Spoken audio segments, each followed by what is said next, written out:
Senator Whitehouse. First of all, let me just thank everybody from Rhode Island who took the trouble to come down. I think we've got this going pretty well in Rhode Island. We've got a climate change task force. The CRMC is working on these issues. We're part of the RGGI cap and trade. But elsewhere in the country, people aren't hearing the message and they aren't reacting and they don't treat this as real.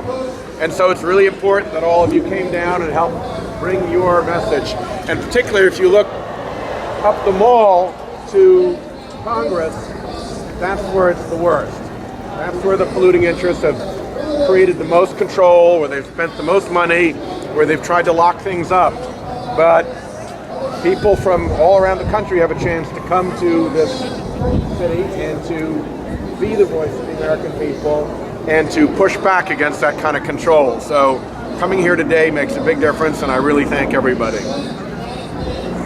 Well, great. And I have a question for you. When we go back, what is one message that you think would be an important thing for us to do? I think to stay involved and use the internet, use wakeuptoclimatechange.com, and make sure that your voices get heard outside of Rhode Island as well, because I think Rhode Island is doing a pretty good job. And then just, look around, be alert to the things that are happening. The Newport tide gauge is up 10 inches since the hurricane of '38. Sea level rise isn't a prospect, it's already happened by 10 inches. If you go up into Johnston to the orchards, those families have owned those orchards for generations and they've never seen a winter bloom before. Now they're seeing winter blooms in the orchards.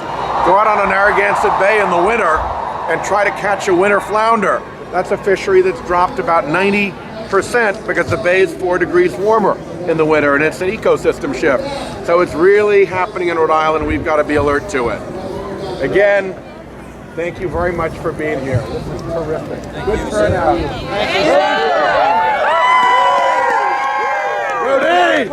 Go Rudy! Thank you. Good job today. Very nice. Thank you. Really. Great speech, Senator. Thank you. Really appreciate it. I love you guys being here. Ocean State. Ocean State.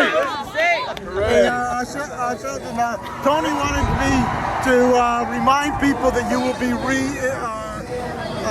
introducing the legislation for the Ocean Fund. We are working it through the Commerce Committee, and we're also working with the leadership to get it put into a piece of must-pass legislation. Nice. Okay, great. National Endowment for the Oceans. We need it. And as I'm going to put you on the spot for a minute, you are a Brown alumni, right? Regrettably, I went to that other school down the Highway 95 in New Haven. Well,